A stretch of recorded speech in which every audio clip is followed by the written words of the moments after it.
مدارس زندہ باد، میرے مدارس زندہ باد، دینی مدارس زندہ باد، میرے مدارس زندہ باد، دیا ہے امن کا پیغام یہ دینی مدارس نے، دیا ہے امن کا پیغام یہ دینی مدارس نے، دیا ہے امن کا پیغام یہ دینی مدارس نے، دیا ہے امن کا پیغام یہ دینی مدارس نے۔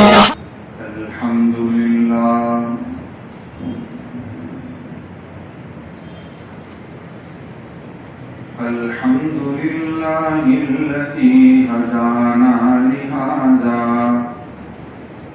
وما كنا لنهتدي لولا أن هدانا الله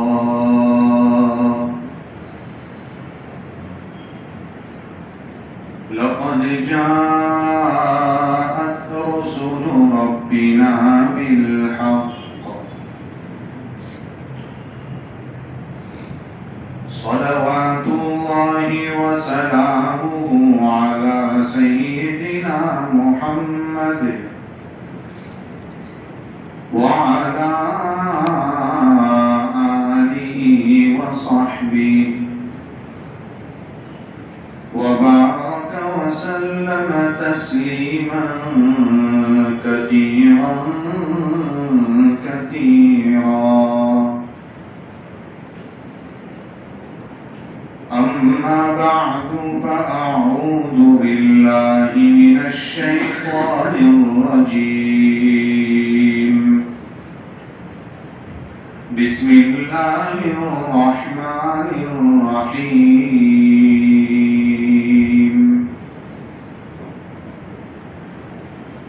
نون والقلم وما يسطرون. ما أنت بنعمة ربك بمجنون.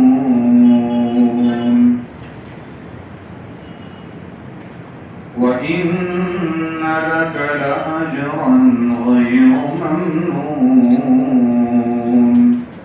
وإنك لعلى خلق عظيم.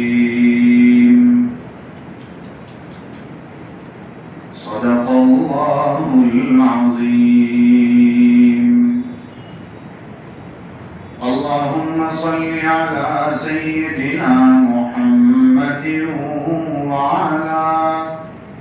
وعلى آل سيدنا محمد وأصحابه وأزواجه وبارك وسلم.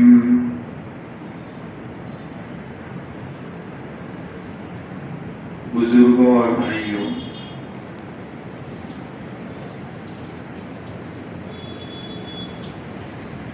ربیع الاول کا مہینہ چل رہا ہے.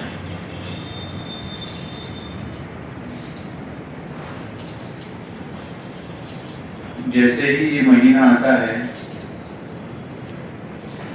نبی کریم صلی اللہ علیہ وسلم کی یاد تازہ ہوتی ہے.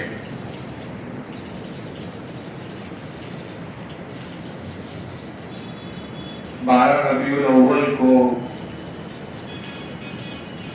بعض جو اپنے آپ کو محب رسول کہتے ہیں جشن مناتے ہیں کہ اس دن سرکار کی پیدائش ہوئی ہے.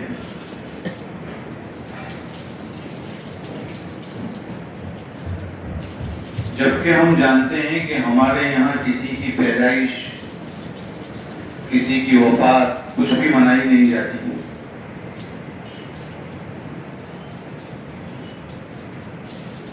بلکہ یہ بھی ٹھیک نہیں ہے کہ صرف ربیع الاول میں سرکار کو یاد کیا جائے. مومن کی زندگی کا ہر لمحہ ربیع الاول ہونا چاہیے. ہر گھڑی اس کی ربیع الاول ہونی چاہیے.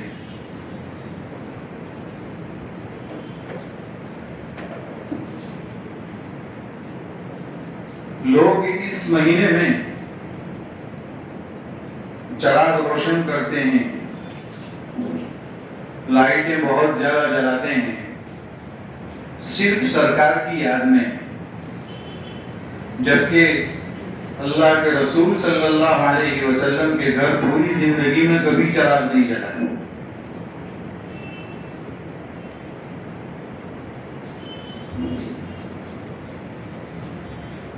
آج کی اس نشست میں آپ کے سامنے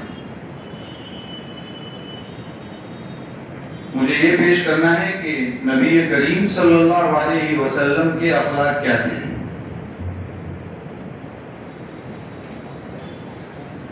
انسان کا کیریکٹر انسان کی زندگی بتاتا ہے، اس کا خاندان کیسا ہے۔ تو حضرت جنید بغدادی رحمت اللہ علیہ فرماتے ہیں کہ کسی کا خاندان دیکھنا ہو اچھا ہے کہ برا، اس آدمی کے اخلاق دیکھ لو، اس کے کیریکٹر سے آپ اس کا بھی پتہ لگا لیں گے بلکہ اس کے خاندان کا بھی پتہ لگا لیں گے۔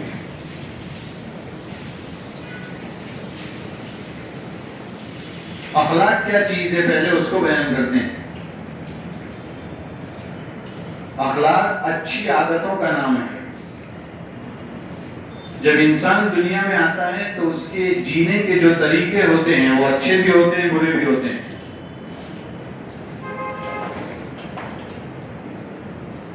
اچھے طریقے ہوتے ہیں تو وہ انسان کو انسان بناتا ہے، برے ہوتے ہیں تو لوگ پھر کہتے ہیں کہ پتہ نہیں یہ انسان بھی ہے یا جانور ہے۔ مثال کے طور پر ایک انسان کسی کے سامنے مسکرائے گا تو بہت اچھی چیز ہے، اچھی عادت ہے، لیکن وہی انسان کسی کو تماچا رسید کرے گا تو شاید بہت برا ہوگا۔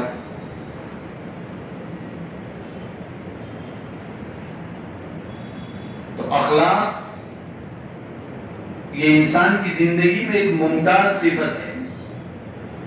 یہ ایسی صفت ہے جس سے انسان میں اور جانور میں تمیز ہوگی۔ انسان بنتا ہے اچھے اخلاق سے۔ بچوں کو اخلاق سکھانا بھی ماں باپ کا فریضہ ہے۔ آج دنیا میں لوگ کسی کی پرسنالٹی چینج کرنے کے لیے، کسی کو اچھا بنانے کے لیے درس دیتے ہیں۔ ہینڈ شیک کیسے کیا جائے، ہاتھ سے ملاقات کیسے کی جائے، کسی بڑے سے بات کیسے کی جائے، کسی سے ملا کیسے جائے، ملتے وقت آپ کے چہرے کی حالت کیا ہو۔ آنکھ ہی دیکھ لو انسان کی، اس سے بھی انسان اندازہ لگا لے گا کہ کوئی انسان کسی کو دیکھ کر بہت کھلی آنکھوں سے دیکھے گا تو کوئی یہ کہے گا کہ اس کے اندر رحم کا مادہ ہے، اور اگر کوئی انسان گھر گھر کے کسی کو دیکھے گا تو کہے گا کہ شاید یہ اکھڑپن آدمی ہے، اس کے اندر اکھڑپن ہے۔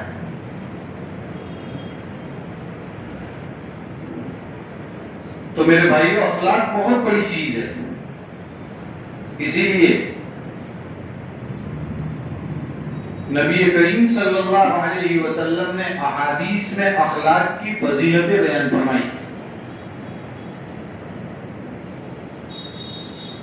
فرمایا کہ قیامت کے دن جو اعمال تولے جائیں گے ان اعمال میں سب سے وزنی کوئی عمل ہوگا تو وہ آپ کے اچھے اخلاق ہوں گے۔ یہ سب سے زیادہ وزنی عمل کہا جائے گا۔ ایک روایت میں آپ صلی اللہ علیہ وسلم نے ارشاد فرمایا، گارنٹی دیتا ہوں میں، ابو داؤد شریف کی روایت ہے، انا زعیم ببیت فی ربض الجنۃ لمن ترک المراء۔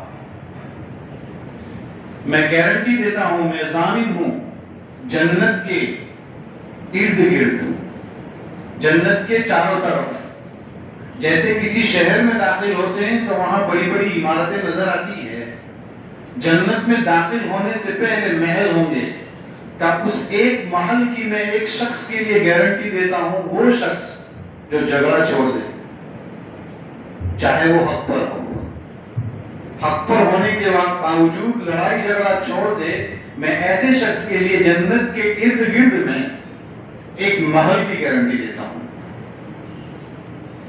آگے فرمایا ایک اور محل کی گارنٹی دیتا ہوں جنت کے بیچ میں۔ کس شخص کے لیے؟ فرمایا اس شخص کے لیے جو جھوٹ بولنا چھوڑ دے۔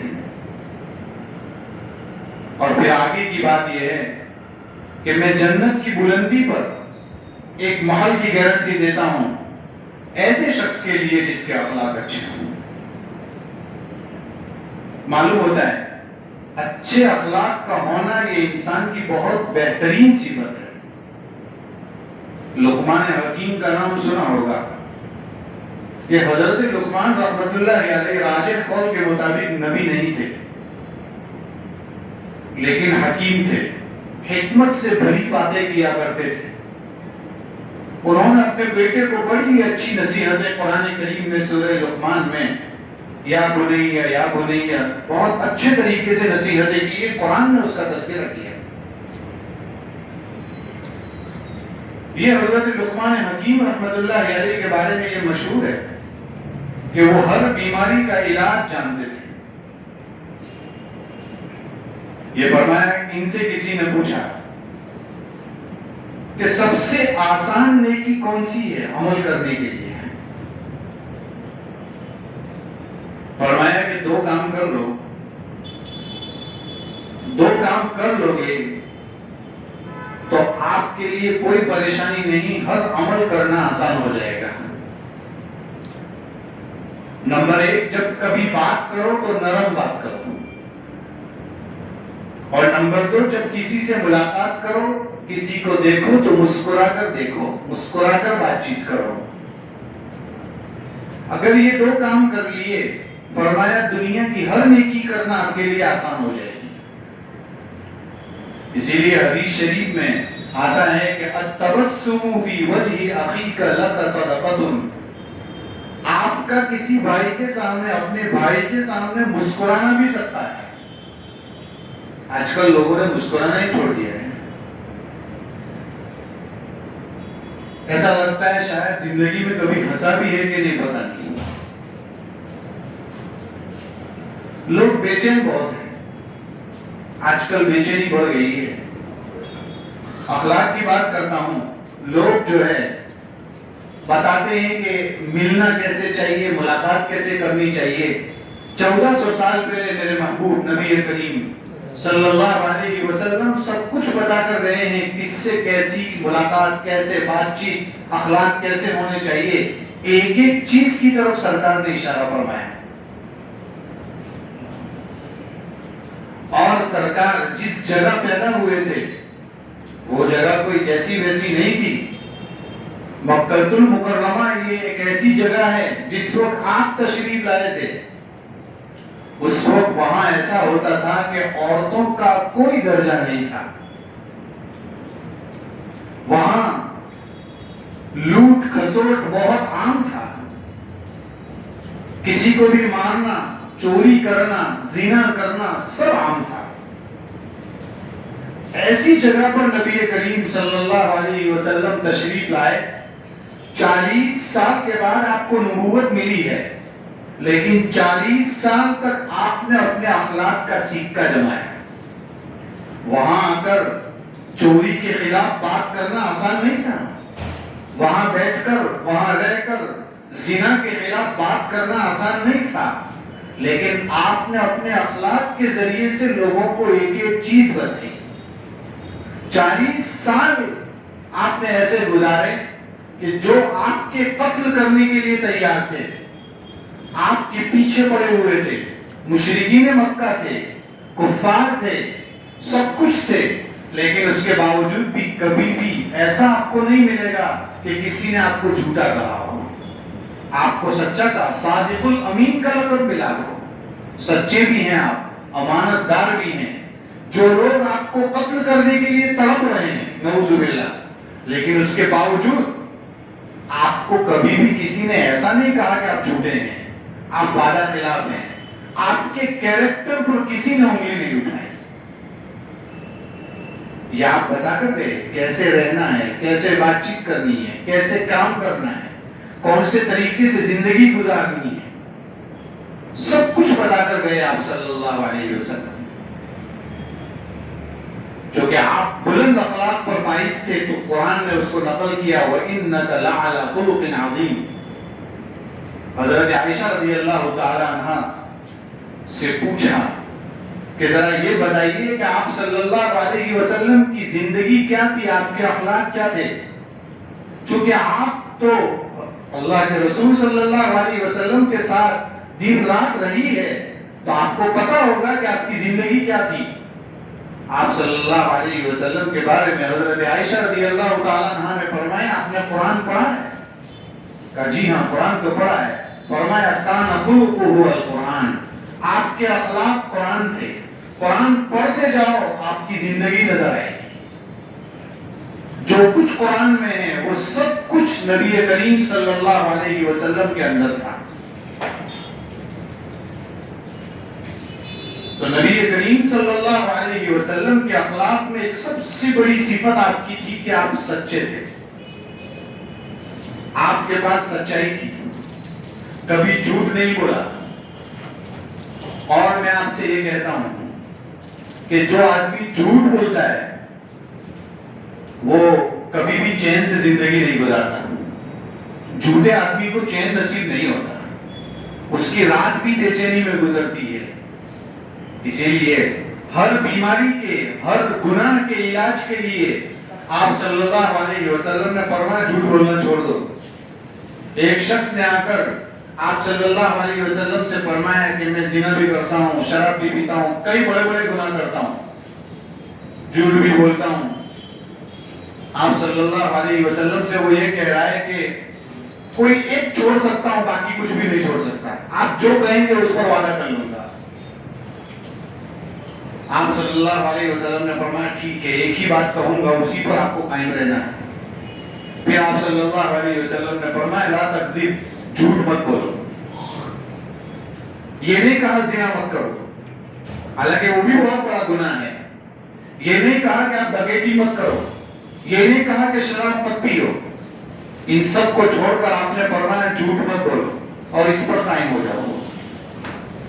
فرماتے ہیں کہ وہ اپنے گھر گیا، شراب کی طرف توجہ کی، لیکن شراب پینے سے پہلے دل میں یہ کھٹکا ہوا کہ کل سرکار کے دربار میں پہنچنا ہے، پوچھ لیں گے شراب پی تھی تو جھوٹ نہیں بول پاؤں گا، اور آپ نے منع فرمایا جھوٹ نہیں بولنا ہے. تو شراب سے بچ گئے، زنا کرنے سے بھی اسی خیال سے بچ گئے، اور بہت سارے گناہوں سے اسی خیال سے بچ گئے. اسی لیے فارسی میں مقولہ ہے بہت عجیب، درو گورا حافظہ نباشد، جھوٹ بولنے والے کا حافظہ نہیں ہوتا، اور واقعتاً جو جھوٹ بولتا ہے اس کی یادداشت کمزور ہو جاتی ہے. اس لیے جھوٹ سے انسان کو جتنا ہو سکے بچنا چاہیے. اپنی زندگی جھوٹ سے دور کر کے سچائی کی طرف لانی چاہیے، اس لیے کہ سچائی آپ کو جنت کی طرف لے جائے گی اور جھوٹ آپ کو جہنم کی طرف لے جائے گا.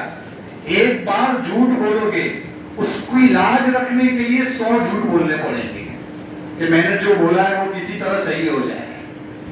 اس لیے میرے بھائیوں، نبی کریم صلی اللہ علیہ وسلم کی عادات میں ایک عادت سچ بولنا ہے. اور ابھی آپ سے یہ کہا تھا کہ جھوٹ بولنے سے انسان بے چین ہو جاتا ہے، کبھی بھی اس کو چین نصیب نہیں ہوتا. آج کل ویسے بھی لوگ بے چین ہیں. حالات یہ ہے میرے بھائیوں کہ بچے پیدا کرنا تو بہت آسان ہے، لیکن پھر اس کو صحیح تربیت دینا، صحیح اخلاق پر لانا. پیدا کرنے کے بعد بچوں کو محلے کے حوالے کر دیا جاتا ہے، اور حوالے کرنے کے بعد حالت یہ ہوتی ہے کہ بچہ کیسے بڑا ہو جاتا ہے باپ کو بھی پتہ نہیں ہوتا کہ یہ بڑا ہو گیا. پھر اس کی زندگی ایسی ہوتی ہے کہ مت پوچھو، ماں باپ کے نام پر دھبا ہوتا ہے. حالانکہ کوشش یہ کرنی چاہیے کہ اس کو ایک ایک گر، ایک ایک اخلاق، بلکہ حدیث شریف میں آتا ہے کہ ایک انسان کسی انسان کو گفٹ دے تو کیا دے. فرمایا گفٹ کوئی ایسی چیز نہ دے جو آنے کے بعد تھوڑی دیر میں ختم ہو جائے. بلکہ اگر گفٹ دینا ہے تو اس کو گفٹ دینی چاہیے اچھے اخلاق کی. یہ بہت بڑی چیز ہے جو حدیث شریف میں آئی ہے. آپ صلی اللہ علیہ وسلم نے فرمایا کوئی انسان کسی انسان کو کچھ دینا چاہتا ہے تو وہ اچھے اخلاق کا ہدیہ دے, مسکرا کر کسی سے پیش آئے, سچ بولنا سیکھ جائے, جھوٹ بولنا چھوڑ دے, وعدہ خلافی نہ کرے, کوئی بھی چیز کا وعدہ کرے تو اس پر اٹل رہے. قرآن کریم میں حضرت اسماعیل علیہ السلام کا جہاں تذکرہ ہے وہاں کیا ہے, انہو کان صادق الوعد وکان رسولا نبیا. صادق الوعد کہاں ہے؟ تفسیر عثمانی میں لکھا ہوا ہے حضرت اسماعیل علیہ السلام وعدے کے سچے کتنے تھے؟ تقریباً 3 سال تک ایک آدمی نے کہا تھا یہاں سے ہٹنا نہیں ہے, وہیں قائم رہے تھے. نبی کریم صلی اللہ علیہ وسلم خود وعدے کے بہت سچے تھے. ابو داؤد شریف کی روایت ہے جس میں یہ ارشاد فرمایا گیا کہ کسی نے کہا تھا یہاں رہنا, آپ صلی اللہ علیہ وسلم 3 دن تک وہاں رہے تھے, چونکہ آپ وعدے کے سچے تھے. کوئی چیز ایک بار وعدہ کر دیا اس پر اٹل اور قائم رہتے تھے. ہم کو بھی چاہیے کہ ہم وعدے کے خلاف کوئی چیز نہ کریں, جھوٹ نہ بولیں. بے چینی کس چیز کی ہے؟ چونکہ بچہ بچپن سے ہی موبائل ہاتھ میں لے لیتا ہے, اور حالات ایسے ہو گئے ہیں کہ بچے کو چین موبائل میں ملتا ہے, مسجد میں آنے سے اسے چین نہیں ملتا.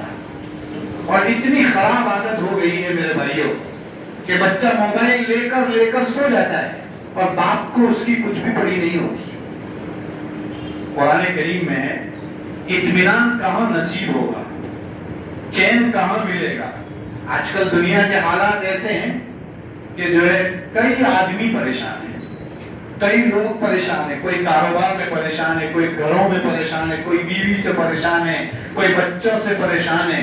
ہر ایک اپنی اپنی پریشانی میں اس طرح ڈوب گیا ہے کہ اس کو سمجھ میں نہیں آتا کیا کروں. اور بعض لوگ سوسائڈ کرنے کے لیے چلے جاتے ہیں کہ کسی طریقے سے بس خودکشی کر لوں. اسلام میں تو منع ہے, بلکہ ہمارے ملک میں بھی جرم ہے. لیکن بعض ملک ایسے ہیں میرے بھائیوں کہ وہاں کی حالت ایسی ہے کہ وہاں اگر آپ کو گھبراہٹ بہت ہو رہی ہے, چین نہیں مل رہا ہے, تو آپ سوسائڈ کر سکتے ہیں. وہاں ایسا قانون ہے, چل جائے گا. ہمارے ملک میں یہ قانون نہیں ہے, ہمارے یہاں تو جرم ہے. لیکن اس کے باوجود آپ دیکھیے اسلام ہمیں کیا سکھاتا ہے. اسلام یہ کہتا ہے کہ بے چینی کا علاج جو آپ سوچ رہے ہو وہ نہیں ہے. بے چینی کا علاج لوگ پیسوں میں تلاش کرتے ہیں. پیسوں سے چین نہیں آتا, محلوں سے چین نہیں آتا, بنگلوں سے چین نہیں آتا. چین اللہ کے ذکر سے آتا ہے, جس کو قرآن کریم نے صاف ستھرا نقل کیا ہے. 2 مرتبہ ایک ساتھ نقل کیا.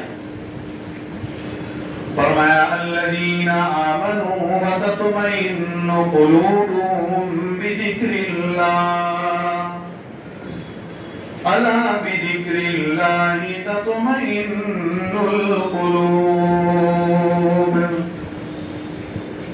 وہ لوگ جو ایمان لائے اور وہ لوگ جن کے دل اللہ کے ذکر سے مطمئن ہوتے ہیں. اور قرآن پھر کہتا ہے خبردار ہو جاؤ, اللہ کے ذکر ہی سے دلوں کو چین اور سکون ملتا ہے. آج ہم اپنے مقصد اصلی کو میرے بھائیوں بھول گئے. مقصد اصلی کیا تھا جس کو قرآن نے نقل کیا ہے کہ جنات اور انسان کو پیدا ہی کیا ہے میری عبادت کے لیے, میری معرفت کے لیے, مجھے یاد کرنے کے لیے. اللہ کا ذکر کیا چیز ہے؟ اللہ کا ذکر نماز میں ہے, اللہ کا ذکر ہر موڑ پر دعا پڑھنے میں ہے, اللہ کو یاد کرنا ہر لمحے میں. کوئی کام کر رہا ہے تو بسم اللہ بول کر کر رہا ہے, یہ بھی اللہ کا ذکر ہے. کوئی جگہ آ گئی وہاں دعا پڑھنی ہے, یہ بھی اللہ کا ذکر ہے. مسجد میں داخل ہوئے دعا پڑھی, اللہ کا ذکر ہے. مسجد سے باہر نکلے دعا پڑھی, یہ اللہ کا ذکر ہے. بیت الخلاء میں گزرے دعا پڑھی, یہ اللہ کا ذکر ہے. بیت الخلاء سے نکلے دعا پڑھی, یہ اللہ کا ذکر ہے. ہر موڑ پر انسان سرکار کے بتائے ہوئے فرامین کے مطابق عمل کرے گا, یہ اللہ کا ذکر ہے. کر کے تو دیکھیں. آج انسان بے چین ہے, ذرا سا جو ہے کچھ کھانسی آ جاتی ہے تو لوگ علاج کرنے کے لیے کہاں سے کہاں جاتے ہیں. یہ نہیں سوچتے کہ میں نے اللہ کے کتنے حکموں کو توڑا ہے, کتنی نافرمانیاں کی ہے, میں کیا کیا کرتا ہوں, مجھے جو کرنا چاہیے وہ میں کر رہا ہوں کہ نہیں کر رہا ہوں. یہ سوچنا چاہیے اس کو. ایک موبائل کو تو سبھی لوگ جانتے ہیں، وہ اپنا مقصد اصلی کبھی نہیں بھولا، تو ہم جاندار ہو کر کیسے مقصد کو بھول جائیں گے؟ موبائل 20 سال پہلے آیا تھا، 20 سال پہلے یہ موبائل، اس کا مقصد صرف کمیونیکیشن کا مطلب صرف بات چیت اور کانٹیکٹ، اتنا ہی مقصد تھا موبائل کا۔ سبھی جانتے ہیں 20 سال پہلے موبائل میں میوزک بھی نہیں تھا، کچھ چیز نہیں آئی تھی جب شروع میں آیا تھا وہ، دھیرے دھیرے ترقی کی، اس کو ترقی کہیں کہ نہ کہیں یہ بھی ایک مسئلہ ہے، لیکن جیسے جیسے وہ ترقی کرتا گیا، آج آپ جانتے ہیں کہ موبائل میں کیا نہیں ہے، سب کچھ ہے۔